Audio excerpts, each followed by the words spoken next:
এক কেজির মতো হয়ে গেছে না এই যে লগেজটা।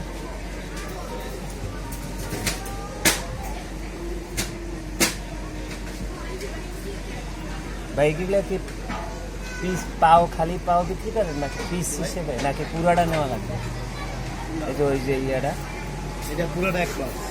ও পুরাটা এমনি এক পিস দুই পিস পাও গেছে? না না, এটা পুরোটা মাছ। ওদিকে তো আপনার এই সবই পিস। এটা তো কেজি মনে হয় না? পিস এক পিস কিরকম দাম হইতে পারে? এগুলো 1200।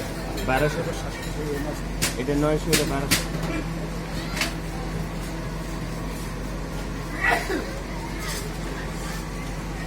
কাঁকড়া 300 আর 400।